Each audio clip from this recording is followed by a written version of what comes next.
దేవుడు అనగానే మనకి ఇది పనిచేయదు బ్రదర్, స్పృహ పనిచేయదు, విచక్షణ పనిచేయదు. దేవుడు అంటే భక్తి మూడులోకి వచ్చేస్తాం. వాడు ఐఏఎస్ ఆఫీసర్ అయినా సరే. అందుకే రాధా మనోహర్ దాస్ గారు గొర్రెలను కోట్ చేసింది. మీరే అంటారు దేవుడు అనగానే వెయిట్. నేను చెప్తున్నది ఇక్కడ క్రైస్తవుల గురించి కదా, నేను చెప్తుంది ఇక్కడ మనిషి సైకాలజీ గురించి. నేను ఓన్లీ క్రైస్తవుల గురించి నేను క్రైస్తవుల దగ్గర కూడా వస్తాను.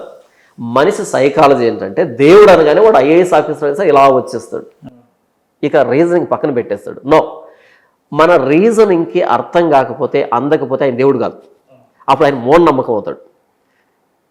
మన రీజనింగ్కి అందకపోతే ఆయన దేవుడు కాదు, ఆయన మూఢనమ్మకం అవుతాడు. ఇక్కడ ఏంటంటే మేము దేవుడికి లక్షిస్తున్నాం, వస్తే BMW వస్తుంది, పోతే దేవుడు కానుక అవుతుంది అనేటట్టుగా 52 రోజులు కానుకలు పంపించారు బ్రదర్. జస్ట్ ఇమాజిన్ చేయండి ఎంత డబ్బు వచ్చి ఉంటుందో.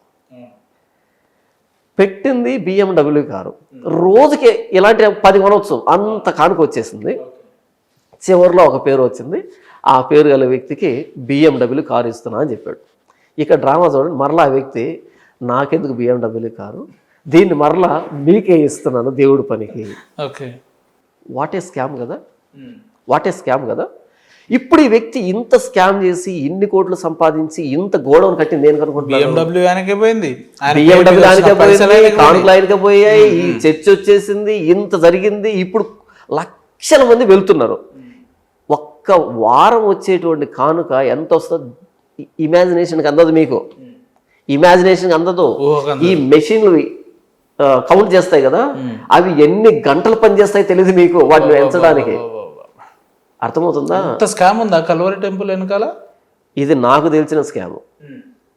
లోపల జరిగేది ఆయనకు మాత్రమే తెలియాలి, ఆయనకు మాత్రమే తెలియాలి, ఇంకెవరికి తెలియదు. అంత జరుగుతుంది. ఇప్పుడు ఈ వ్యక్తి చేస్తున్నది భక్తి కాదు, జస్ట్ బిజినెస్. భక్తి పేరుతో బిజినెస్ చేస్తున్నాడు. దీన్ని ఎవడికి పడితే వాడికి ఎందుకు ఇస్తాడు బ్రదర్? ఎవరికి ఇవ్వాలి? ఇప్పుడు మహేందర్ గారు సిగ్నేచర్ స్టూడియో పెట్టాడు. ఆయన తదనంతరం ఆయన కుర్చీలో ఎవరు కూర్చోవాలని కోరుకుంటాడు? ఆయన వాళ్ళ వారసత్వం, ఎవరో దారిని ఎవడు వచ్చి కూర్చుంటే ఒప్పుకుంటాడు ఏంటి? ఆయన కొడుకు కూర్చోవాలని కోరుకుంటాడు. ఇదో తప్పేమైనా ఉందా? తప్పేమీ లేదు కదా. అలాగే కలవరి టెంపుల్ సతీష్ కుమార్ కూడా ఆయన బిజినెస్ చేస్తున్నాడు కాబట్టి, భక్తిని బిజినెస్గా మార్చుకున్నాడు కాబట్టి, ఆయన ఒక ఎంపైర్ని స్థాపించాడు కాబట్టి, సామ్రాజ్యాన్ని స్థాపించాడు కాబట్టి, ఆయన కొడుకే ఆ ఎంపైర్ని రూల్ చేయాలనుకుంటాడు. మరి బిజినెస్ చేస్తున్నప్పుడు క్రైస్తవ సమాజం ఎందుకు ఆయనని ఇంతలా ఆరాధిస్తుంది? ఎందుకు నమ్ముతలేరు? లేదంటే ఆయన చెప్పిన మాటలు ఎందుకు నమ్ముతున్నారు? లేదంటే ఈయన ఇలా స్కామర్ అని చెప్పి ఎందుకు వాళ్ళు నమ్ముతలేరు అంటున్నా. Very good brother. మీరు స్కూల్కి వెళ్ళి వెనకాల భుజాన టెక్స్ట్ బుక్లు అన్నీ వేసుకొని బ్యాగులో స్కూల్కి వెళ్ళి అలా స్కూల్ని చుట్టూ తిరిగి 4 వైపులో చూసి ఒక చెట్టు కింద కూర్చొని ఇలా ఇంటికి వచ్చేస్తున్నారు అనుకోండి. 1 సంవత్సరానికి మీకు చదువు అబ్బుతుందా? ఏం చేయాలి? లోపలికి వెళ్ళి టెక్స్ట్ బుక్లు ఓపెన్ చేసి ఆయన చెప్పేది మీకు వస్తుంది, చదువు వస్తుంది. చాలామంది క్రైస్తవులు ఏంటంటే ఈ బైబుల్ని చర్చికి తీసుకుని వెళ్తారు బ్రదర్. దీన్ని చర్చికి తీసుకుని వెళ్తారు, మరలా తీసుకుని వస్తారు, అంతే. దీన్ని ఒక ఐడి కార్డు లాగా తీసుకుని వెళ్తారు, తీసుకుని వస్తారు. ఏదో క్రిస్టియన్ అనగానే సండే రోజు ఇంటి దగ్గర తెరిచి ఏంటిది అని చదవరు కదా. తర్వాత అక్కడ వేదిక మీద ఉంటారు కదా, పాస్టర్లు అని పిలువబడతారు. వాళ్ళు దీంట్లో ఉన్న విషయాలు చెప్పడం మానేసి కాకి బావ, నక్క బావ, గాడిద బావ, పులి బావ కథలు చెప్తారు. లేకపోతే TV9లోనో TV5లో వచ్చేటువంటి న్యూస్లు చెప్తారు. లేకపోతే మోటివేషన్ స్టోరీస్ చెప్తారు. ఎప్పుడు అబ్బుతుంది వాళ్ళకి బైబులు? ఎలా తెలుస్తుందో వాళ్ళ బైబులు? మీకు 80 ఏళ్ళు వస్తే మాత్రము 4 ముక్కలు చదువు రాకపోతే బస్ స్టాండ్ నిలబడితే అది ఏ ఊరికి వెళ్తుంది బస్సు అంటే వాడు హైదరాబాద్ అన్నా నమ్మాలి, కర్నూలు అన్నా నమ్మాలి, ఢిల్లీ అన్నా నమ్మాలి. ఎందుకని? నీకు 4 ముక్కలు రావు. వయసు ఏమో 80 సంవత్సరాలు, 4 ముక్కలు రాకపోయాయి. ఏం చేయాలి? ఇంకొకరిని అడగాల్సిందే కదా. ఎన్ని రోజులు చర్చికి వెళ్ళినా సరే బైబుల్ చదవకపోతే, ఎన్ని రోజులు చర్చికి వెళ్ళినా సరే బైబుల్ బోధించకపోతే ఎలా తెలుస్తుంది నీకు బైబులు? బైబిల్లో చాలా స్పష్టంగా రాయబడింది, సత్యానికి చెవినివ్వకుండా కల్పనా కథల వైపు తిరిగే కాలం వస్తుంది. జనులు హితబోధను సహింపక దురద చెవులు గలవారై తమ స్వకీయ దురాశలకు అనుకూలమైన బోధకులను తమ కొరకు పోగు చేసుకున్నారు కాబట్టి సత్యానికి చెవినీయక కల్పనా కథల వైపు తిరిగే కాలం వస్తుంది అని చెప్పబడింది తిమోతి పత్రికలో. జనులు ఎలా తయారయ్యారంటే సత్యానికి చెవినీయక, ఇది సత్యం, ఇంతకు యేసుప్రభు ఎవరు, ఆయన ఏం చెప్పాడన్న సత్యం. సత్యానికి చెవినేక తమ స్వకీయ దురాశలకు అనుకూలమైన బోధకులు, ఏ బోధకులు? సత్యాన్ని చెప్పే బోధకులు వద్దంట, తమ స్వకీయ దురాశలకు అనుకూలమైన బోధకులు. మీరు వెళ్ళండి కలవరి టెంపుల్కి, మీరు అప్పులతో ఉన్నారా, మీరు రోగాలతో ఉన్నారా, మీ కుటుంబంలో సమస్యలు ఉన్నాయా, మీకు కోర్టులో కేసులు ఉన్నాయా, మీకు ఉద్యోగాలు రావట్లేదా, మీకు పెళ్ళిళ్ళు కావట్లేదా, మీకు పిల్లలు పుట్టట్లేదా కదా, ఈ బైబిల్ అంతా తిరగేయండి. అలాంటి ఒక మొక్క ఇక్కడ ఉంటే కనుక నేను వదిలిపెట్టేస్తాను యేసుప్రభు. కల్వరి టెంపుల్ ఇలాంటి బుక్ ఉండదా? నేను అదే అంటున్నాను అబ్బా, బ్యాగులో టెక్స్ట్ బుక్లు వేసుకొని బడి చుట్టూ తిరిగి వస్తే రాదు చదువు. ఈ బైబిల్ని వేసుకొని అలాగే ఇలా వస్తుంటే రాదు. నువ్వు కథలు చెప్పుకుంటూ, నేను అదే అంటున్నాను, పిల్లలు లేక బాధపడుతున్నారా అని బైబిల్లో లేదబ్బా, రోగాలతో బాధపడుతున్నాను బైబిల్లో లేదు, అప్పులతో బాధపడుతున్నావు బైబిల్లో లేదు, ఉద్యోగం రాక బాధపడుతున్నావు బైబిల్లో లేదు, విడాకులు రాక బాధపడుతున్నావు బైబిల్లో లేదు. కానీ పొద్దున్న లేస్తే చాలా మంది పాస్టర్లు ఇలానే ఎగ్జాంపుల్ చెప్తారు కదా. నేను అదే అంటున్నా, వాళ్ళ పాస్టర్లు అని ఎలా అంటున్నావు అంటున్నా. అరే వాళ్ళు చెప్తున్నారు, మీ వాళ్ళు నమ్ముతున్నారు, ఇంకా మాకేం తెలుసు. నన్ను ఏం చేయమంటావు దానికి? అదే నా బాధ, అదే నా బాధ. అదే పాస్టర్లు కాని వాళ్ళంతా పాస్టర్ అని పేరు తగిలించుకొని సమాజాన్ని భ్రష్టు పట్టించేస్తున్నారు. ఇప్పుడు రాధా మనోహర్ దాస్ ఎలాగైతే నా ధర్మం కోసం పోరాడుతున్నా అని హైందవ ధర్మాన్ని దారుణం చేస్తున్నాడో, టార్గెట్ చేస్తున్నాడు. మీరు ఇటు రాకండి. ఇప్పుడు మా ఇంట్లో ఉన్న లోపాలు, మీరు క్రిస్టియానిటీలో ఉన్న లోపాలని మాట్లాడడానికి బాగానే ఉంటది, కానీ లేలే ఎందుకు ఈ వ్యక్తిని ప్రస్తావిస్తున్నా అంటే, ఈ వ్యక్తి హైందవుడు కాకపోయినా ఈ వ్యక్తి క్రైస్తవ కాలంలో చూపించి క్రైస్తవం తిడుతున్నాడు. అది నా బాధ. తప్పులేదు కదా. ఇప్పుడు క్రైస్తవ్యంలో చాలా మంది దొంగ పాస్టర్లు ఉన్నారు, ఇగో ఇలా ఇన్కమ్ సోర్స్ రిసీవ్ చేసుకుంటున్నారని మీరే అన్నారు. ఆయన కూడా అదే రకంగా చెప్తున్నారు. క్రైస్తవులో ఉన్నటువంటి నకిలీ పాస్టర్ల గురించి 2019 నుంచి నేను ఫైట్ చేస్తున్నాను. నాలాంటి చాలా మంది ఫైట్ చేస్తున్నారు, మేము ఎండగడుతున్నాం, అదే పని మీద ఉన్నాం. నీకేంటి పని? నీ ఇంట్లో నీ చీపురు పెట్టుకొని ఊడ్చుకో, మా ఇంట్లో మా చీపురుతో మేము ఊడ్చుకుంటాం. మా ఇంటికి నువ్వు చీపురు తీసుకొచ్చావు అనుకో, రోకలు తీసుకొని అర్ధం మీద పగల కొట్టాల్సి వస్తుంది. అది విషయం. నా ఇంటిని నేను శుభ్రం చేసుకుంటా, మీ ఇంటిని నువ్వు శుభ్రం చేసుకో. నీ దగ్గర లేరా నకిలీ వ్యక్తులు లేరా? వాళ్ళ గురించి మాట్లాడబ్బా, అది నీకు మర్యాద కనిపిస్తుంది. నా ఇంట్లో ఉన్నట్టు నకిలీ వాళ్ళ గురించి నేను మాట్లాడుతున్నాను, కేసులు పెట్టించుకున్నాను, పోలీస్ స్టేషన్ చుట్టూ తిరుగుతున్నాను, కోర్టు చుట్టూ తిరుగుతున్నాను. నేను ఇక్కడ కూర్చున్నాను, కలవరి టెంపుల్ సతీష్ కుమార్ అని పేరు పెట్టానా, దినకర్ అని పేరు పెట్టానా, బెల్లంపల్లి ప్రవీణ్ కుమార్ పేరు పెట్టానా, ఈ బొమ్మతేజ అని చెప్పానా? నేనే కదా చెప్పాను.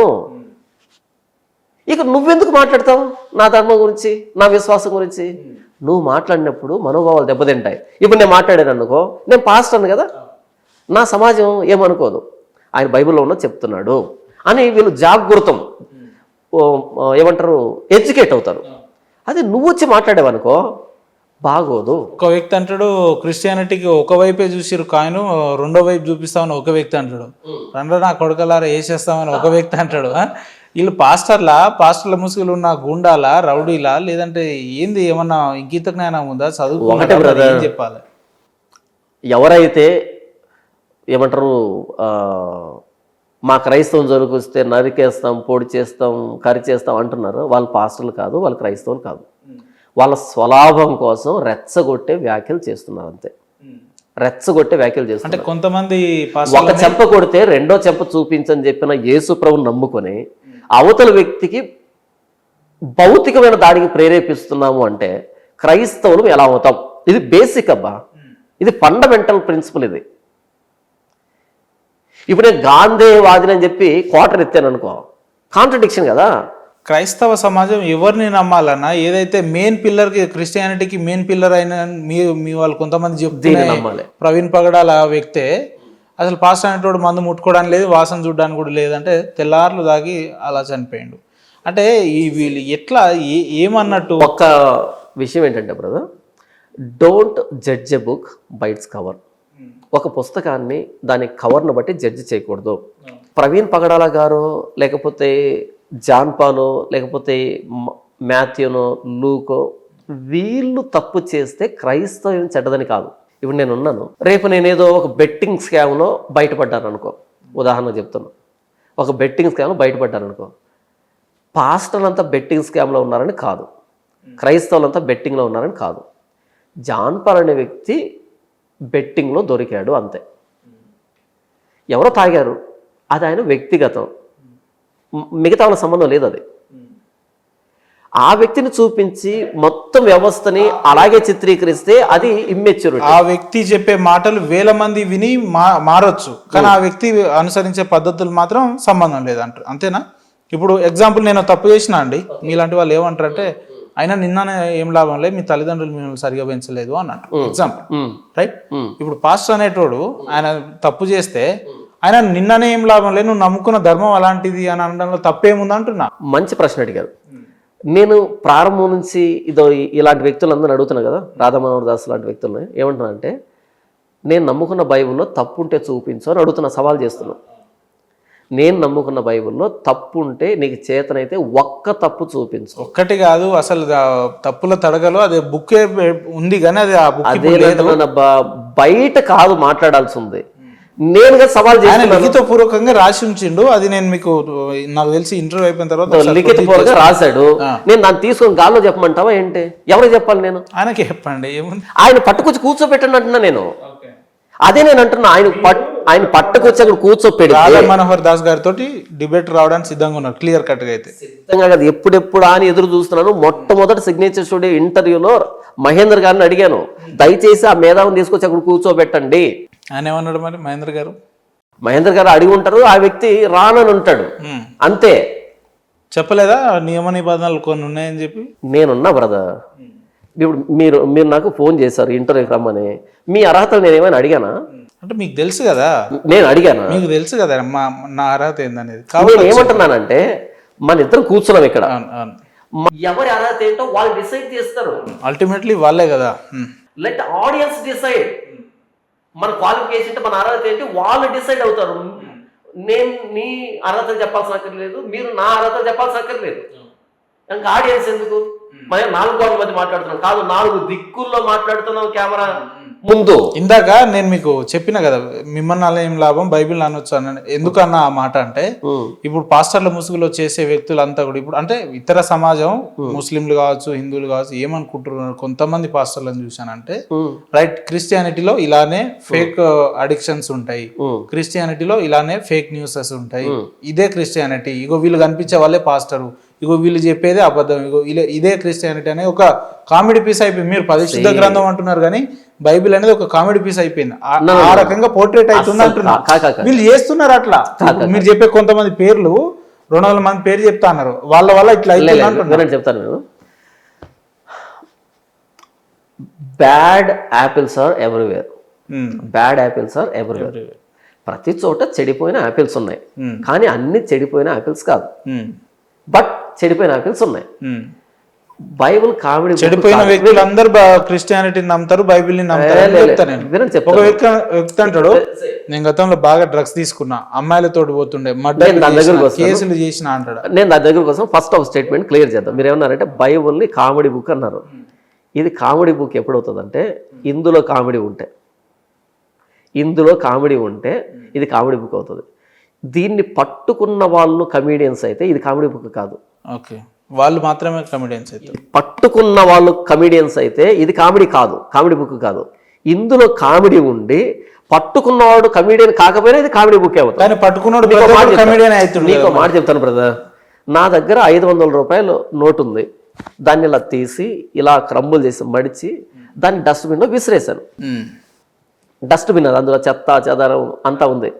ఈ 500 రూపీస్ కరెన్సీ నోట్ని ఇలా నలిపి డస్ట్బిన్లో పడేశాను. 500 రూపీస్ నోటుకి వాల్యూ పోదు. డస్ట్బిన్లోంచి ఇలా తీసి మరలా అలా స్ట్రైట్గా చేసుకొని మరలా జేబులో పెట్టుకొని వెళ్ళి ఇంకొకటికి ఇస్తే, ఇది డస్ట్బిన్లో తీసుకొచ్చావు నేను తీసుకోనని అనడు ఆ వ్యక్తి.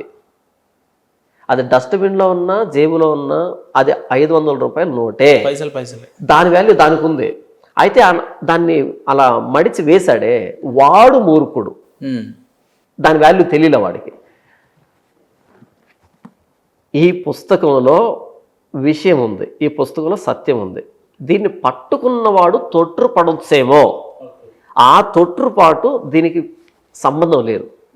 ఇది తొట్టుపడవని చెప్పలే, బాగు చేసేదాన్ని చెప్పింది. ఇది దీన్ని పట్టుకున్న వ్యక్తి తొట్టుపడవచ్చు జీవితంలో, దాన్ని దీనికి ఆపాదించొద్దు. కానీ దీన్నే అడ్డు పెట్టుకొని వాళ్ళు ఆర్థికంగా బలపడడానికి చూస్తున్నారు, దీన్ని అడ్డు పెట్టుకొని దాన్ని తప్పు మీకు ఒక ఉదాహరణ చెప్తాను, నేను దానికే చెప్తాను మీకు ఉదాహరణ చెప్తాను. అంటే వాళ్ళు నిజమైన క్రైస్తవులు లేదంటే నా దగ్గర నాకు డ్రైవింగ్ లైసెన్స్ ఉంది బ్రదర్. నా డ్రైవింగ్ లైసెన్స్ ఎలాగొచ్చిందంటే నేను ఎల్ఎల్ఆర్ పాస్ అయ్యాను. నేను రౌండ్ వేసాను, అక్కడ ట్రయల్ వేసాను. నన్ను ఆర్టీఓ గారు దగ్గరుండి చూసి మరలా ప్రశ్నలు అడిగి మరలా సైన్స్ వేసి అన్ని అడిగే నాకు లైసెన్స్ ఇచ్చాడు. నేను ఇక్కడ నుంచి వెళ్తాను, రేపు వెళ్తూ యాక్సిడెంట్ అయింది. అప్పుడు తప్పు నాదవుతుందా లేకపోతే నాకు లైసెన్స్ ఇచ్చిన ఆర్టీఓ తప్పు అవుతుందా? అక్కడికి ఆర్టీఓ దగ్గరికి వెళ్ళి అసలు నువ్వు ఏం ఆర్టీఓ, ఆ వ్యక్తికి లైసెన్స్ ఎలా ఇచ్చావు అని అంటే అసలు ఏమంటున్నావు? నేనబ్బా పొరపాటుగా నిర్లక్ష్యంగా నేను యాక్సిడెంట్ చేశాను అన్న వ్యక్తిగతమైన తప్పది, నా మీద కేసు పెట్టు, నన్ను ఒప్పుకుంటాను. అంతేగాని నాకు లైసెన్స్ ఇచ్చిన ఆర్టీఓని ఎల్ఎల్ఆర్ పాస్ చేసిన వాళ్ళని అంటే ఎంత మూర్ఖత్వమో. నేనేదో ఒక పొరపాటు చేస్తే దాన్ని బట్టి నా బైబుల్ను నువ్వు అంటున్నావంటే అంతే మూర్ఖత్వం. నా బైబుల్ నన్ను జోదమాడమని చెప్పలేదు, నా బైబుల్ నన్ను అబద్ధం ఆడమని చెప్పలేదు, నా బైబుల్ నన్ను మోసం చేయని చెప్పలేదు. కానీ నేను కొన్ని ప్రలోభాలకు లోబడి ఏదైనా ఒక అబద్ధం ఆడినప్పుడు పొరపాటు చేసినప్పుడు అది నా వ్యక్తిగతం అవుతుంది తప్ప బైబిల్ అలా చెప్పిందని కాదు. దాన్ని బైబిల్కి చుడుతున్నాం అంటే అది అమాయకత్వం, లేకపోతే మూర్ఖత్వం, లేకపోతే కావాలని స్వార్థపూరితంగా దీని మీద బురజలేటువంటి ప్రయత్నం చేస్తున్నారు. ఇకపోతే అందరూ అలా లేరు కదా, బైబిల్ చెప్పినట్టుగా అందరూ బైబిల్ చెప్పినట్టుగా లేరు కదా. వెరీ గుడ్, మంచి ప్రశ్న. మరి క్లాస్ రూమ్లో ఒక 100 మంది పిల్లలు ఉంటారు, అందరు ₹1,00,000 ఫీజు కట్టి క్లాస్ రూమ్కి వచ్చారు. మరి అందరికి ఎందుకు ఫస్ట్ ర్యాంక్ రావట్లేదు? ఎందుకు ఫెయిల్ అవుతున్నారు? ₹1,00,000 పెట్టింది ఫెయిల్ కావడానికా? అందరికి అదే టీచర్గా చెప్పారు, ఎందుకు ఫెయిల్ అవుతున్నారు వీళ్ళు? సో ఒక్కొక్కడి సామర్థ్యం, ఒక్కొక్కడి పరిస్థితి, వారి నేపథ్యము ఉండొచ్చు. ఈరోజు నేను ప్రభువైన యేసుక్రీస్తు మాటలు పాటించడానికి కావాల్సిన అనుకూల పరిస్థితి నాకు ఉండొచ్చు, నేను సక్సీడ్ అయ్యి ఉండొచ్చు అందులో. ఇంకొక వ్యక్తికి అలాంటి నేపథ్యం ఉండకపోవచ్చు, నేను ఆ వ్యక్తిని బ్లేమ్ చేయట్లేదు. కాబట్టి అందరూ అలా లేరు అంటే అందరూ అలా ఉండరు. అందరూ అలా ఉండేటట్టుగా ఉంటే మనం ఇక్కడ వదిలిపెట్టేసి అక్కడికి వెళ్ళిపోవాలి ఆయన దగ్గరికి.